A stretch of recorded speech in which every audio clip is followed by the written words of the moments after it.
Hi అండి. Welcome to నాన్ creations. I Mamata. అందరూ ఎలా ఉన్నారండి? బాగున్నారా ఫ్రెండ్స్? మేమైతే చాలా హ్యాపీగా ఉన్నాము. ఈరోజు అయితే మరొక కుకింగ్ వీడియో మీతో షేర్ చేయబోతున్నాను. ఈ వీడియో నేను ఈరోజు పొద్దున షూట్ చేశానండి. టైం వచ్చేసి 8 to 10:30 వరకు షూట్ చేశానమాట. వంట కూడా అదే టైంలో చేసా కాబట్టి. ఓకే ఫ్రెండ్స్, ఇంకా నేను ఏదైతే చేశానో అంతా షూట్ చేశాను. అది మీతో షేర్ చేస్తాను. వీడియోలోకి అయితే వెళ్ళిపోదాము. అంతకన్నా ముందు చిన్న రిక్వెస్ట్ అండి. వీడియో ఎవరైతే ఫస్ట్ టైం చూస్తున్నారో నా ఛానల్ ఒక సబ్స్క్రైబ్ చేసుకోవడం మర్చిపోకండి ఫ్రెండ్స్. అలాగే లైక్ చేయండి, షేర్ చేయండి, చివరి వరకు చూడండి. ఓకే, ఇంకా ఇక్కడైతే నేను ఏం చేస్తున్నాను చూడండి. ఎగ్స్ అయితే ఉడికిస్తున్నాను అనమాట. 4 ఎగ్స్ ఉడికిస్తాను ఎప్పుడైనా సరే. ఇంకా 4 ఎగ్స్ ఉడికించుకున్న తర్వాత కర్రీ అయితే చేయాలి అనమాట. ఇక్కడ వచ్చేసి రైస్ కడిగి పక్కన పెట్టేశాను. నెక్స్ట్ వచ్చేసి ఇడ్లీ పిండి ఉంది కదా, నేను నిన్న నైటే పట్టేసి గిన్నెలో పెట్టి ఇప్పుడైతే నేను వారానికి ఒక 2 సార్లు అయినా ఇడ్లీ చేస్తున్నాను అనమాట. ఇడ్లీ చేస్తున్నాను, మంచిగా ఉంటుంది కదా, సాఫ్ట్గా, ఆయిల్ లేకుండా ఈజీగా అయిపోతుంది. పని కూడా మంచిగా తినడానికి బాగుంటుంది, టేస్టీగా. నాకు పైగా ఫేవరెట్ టిఫిన్ అనమాట. మా అబ్బాయి కూడా ఇడ్లీ అంటే చాలా ఇష్టంగా తింటాడు. ఓకే ఫ్రెండ్స్, ఇది ఎస్పెషల్లీ నేను నాను కొరకే చేస్తున్నాను అనమాట. ఇంతకుముందు అంటే చిన్నపిల్లోడు కాబట్టి తినకపోయేటోడు. ఇప్పుడైతే కొంచెం పెద్దగా అవుతున్నాడు కాబట్టి పిల్లలకు అదొకటి ఇదొకటి చేసి పెట్టాలి కదా అండి. అందుకని ఎక్కువ స్నాక్స్ అయితే ఏమీ చెయ్యను నేను. మామూలుగా ఒక ఇడ్లీ మాత్రం చేస్తాను. ఎప్పుడో ఒకసారి స్నాక్స్ చేస్తూ ఉంటాను. ఓకే ఫ్రెండ్స్, చూసారు కదా. ఇంతకుముందు అయితే మంత్లీ 2 టైమ్స్ చేసేదాన్ని టిఫిన్ అయితే. ఇంక ముందు ముందు అయితే రెగ్యులర్గా చేయాల్సిందే. ఫుల్ పని ఉంటుందండి. పిల్లలు చిన్నవాళ్ళు కదా, చాలా చాలా పని ఉంటుంది. బిజీ అనమాట. అసలు రెస్ట్ అనేది ఉండట్లేదు. మధ్యాహ్నం టైంలో ఒక 1-2 అవర్ అట్లా రెస్ట్ ఉంటుంది. ఓకే ఫ్రెండ్స్, అప్పుడు నేను వీడియోస్ అప్లోడ్ చేయడం కాదు, ఎడిట్ చేసుకోవడము, లేదంటే రీల్స్ చూడడం, ఏదో ఒకటి చేస్తూ ఉంటాను. ఇంట్లో పనులు ఉంటాయి కదా, కొన్ని అయితే కంప్లీట్ చేసుకుంటాను అనమాట. ఓకే ఫ్రెండ్స్, రెస్ట్ అనేది చాలా తక్కువ అంతే. ఇంకా ఓకే, ఆయిల్లో అనేది మనం గిన్నెలో వేసుకొని మొత్తం ఇందులో ఇడ్లీ పిండి వేసుకోవాలి అనమాట. ఓకే ఫ్రెండ్స్, చూసారు కదా. కొంచెం కొంచెం ఆయిల్ వేసుకుంటే మనకి ఇడ్లీ అనేది అంటకుంటూ వస్తుందండి, మంచిగా వస్తుంది పర్ఫెక్ట్గా. ఆయిల్ వేయకపోతే ఖచ్చితంగా గిన్నెకు అంటుకుంటుంది అనమాట. ఆయిల్ వేస్తే అసలు అంటుకోదు.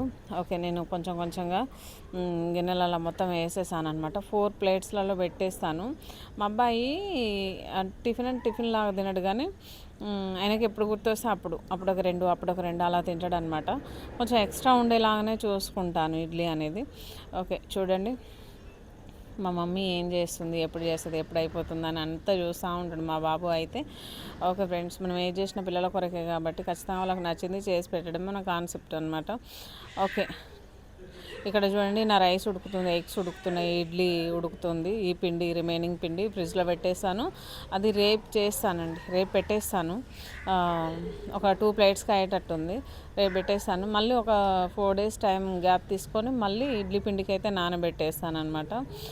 ఓకే ఫ్రెండ్స్, ఇక్కడ చూడండి, నేను దోసకాయ కర్రీ చేద్దామని చెప్పేసి ఒకటి దోసకాయ ఒలుస్తున్నాను పొట్టు. 4 ఎగ్స్ అయితే కంప్లీట్గా ఉడికిపోయినాయి. పొట్టు తీసేసుకొని మంచిగా టమాటో, దోసకాయ అయితే కర్రీ చేస్తాను నేను. చూడండి, ఓకే చూసారు కదా. ఈ అన్నం మీద మూత పెట్టేసుకొని మంటను లో ఫ్లేమ్కి అడ్జస్ట్ చేసుకొని ఈ దోసకాయ పొట్టు మొత్తం తీసేసుకొని టమాటో, దోసకాయ అయితే మొత్తం కడిగేసుకొని ఇంకా కట్ చేస్తున్నాను అనమాట. చిన్న చిన్న పీసెస్ లాగా కట్ చేస్తున్నాను. ఓకే ఫ్రెండ్స్, చూసారు కదా. ఇంకా ఏం చేస్తున్నాను, టమాటోస్ అనేది చాలా చిన్నగా కట్ చేసుకుంటున్నాను అనమాట. తొందరగా ఉడకాలి కదా, తొందరగానే ఉడుకుతుంది కానీ ఇంకా చిన్నగా కట్ చేసుకుంటే తొందరగా ఉడుకుతుంది. ఓకే ఫ్రెండ్స్, ఇంకా చూడండి, టమాటోస్ అయితే అయిపోయినాయి. ఒక 3 వరకు కట్ చేస్తున్నాను. ఎక్కువ వేసినా బాగుండదండి, 2 కూడా ఈక్వల్ ఉండాలన్నమాట. దోసకాయ టమాటో అట్లా ఉంటేనే కూర బాగుంటుంది. వీటిల్లో బాయిల్ చేసిన ఎగ్స్ వేసుకొని వండుకుంటే భలే ఉంటుందండి. నాకు మంచిగా అనిపిస్తుంది, చాలా ఇష్టం. మంచి డిఫరెంట్ టేస్ట్ తోటి చాలా చాలా బాగుంటుంది. అది దోసకాయల కూర ఎట్లా అంటే టేస్ట్ ఎట్లా వస్తుంది అంటే, కూరగాయలు ఉంటాయి కదండి, అవి పులుపు తీయదానాన్ని బట్టి టేస్ట్ అనేది వస్తుందండి. కొన్ని పుల్లగా ఉంటాయి బాగా, కొన్ని తీయగా ఉంటాయి, కొన్ని మంచిగా ఉంటాయి. అట్లా కూరగాయలని బట్టి టేస్ట్ అనేది చేంజ్ అవుతూ ఉంటుంది అనమాట. ఓకే ఫ్రెండ్స్, ఇక్కడైతే నేను ఆనియన్ కట్ చేస్తున్నాను, టమాటో కట్ చేస్తాను, దోసకాయ కట్ చేస్తాను, ఫైనల్గా ఆనియన్ కట్ చేస్తున్నాను.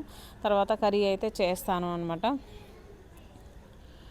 చూడండి టైం వచ్చేసి 9 అవుతుంది మార్నింగ్. నేను ఫాస్ట్గా వంట చేసుకొని పిల్లలకి ఏదో ఒకటి తినిపించాలి అని చెప్పేసి ఇక అట్లా మా అబ్బాయికి చిన్న బాబుకి ఉగ్గు చేయట్లేదండి ఈ మధ్య. ఆయన తింటే వెంటనే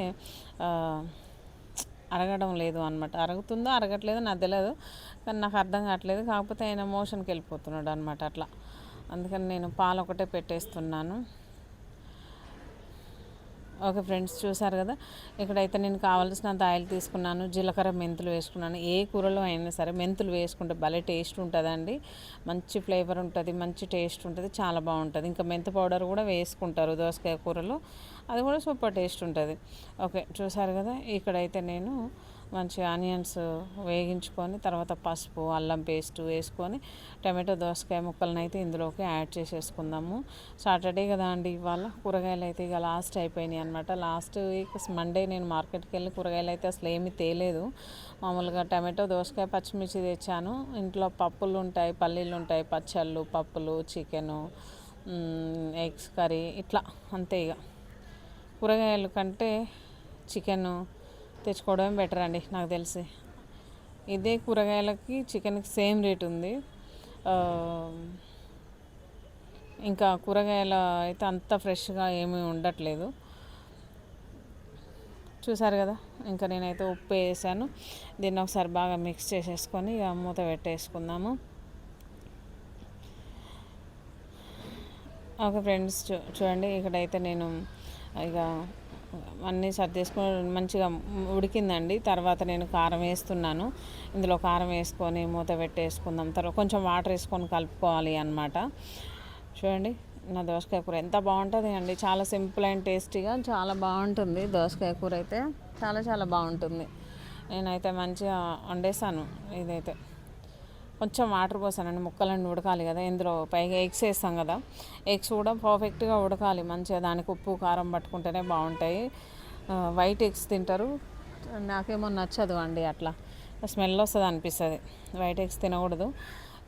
కాకపోతే అందులోనే ఉంటుంది ప్రోటీన్ అంటారు, విటమిన్స్ అని ఇట్లా పోషకాలు. నాకేమో ఉడికించి తింటే మంచిగా అనిపిస్తుంది అండి. చూడండి ఇంకా ఎగ్స్ వేసాను, కొంచెం సాల్ట్ వేసాను. ఇది మంచిగా పర్ఫెక్ట్గా సిమ్ ఫ్లేమ్లో పెట్టుకొని ఒక 5 నుంచి 6 నిమిషాలు 7 నిమిషాలు అట్లా ఉడికించుకుంటే మనకి ఈ విధంగా ఆయిల్ పైన తేలుతుంది. చూడండి ఇక్కడైతే కొంచెం అడుగంటిందండి. నేను అంట్లు రుద్దుకుంటున్నాను, కూర ఏమో అడుగంటిపోయింది. అయినా సరే సూపర్ అంటే సూపర్ టేస్ట్ ఉందండి దోసకాయ కూర, చాలా బాగుంది. ఓకే సింపుల్గా అయిపోయింది. ఓకే ఫ్రెండ్స్, చూసారు కదా. ఈ వీడియో నచ్చితే లైక్ చేయండి, షేర్ చేయండి. మన ఛానల్ ఫస్ట్ టైం చూస్తే సబ్స్క్రైబ్ చేసుకోండి.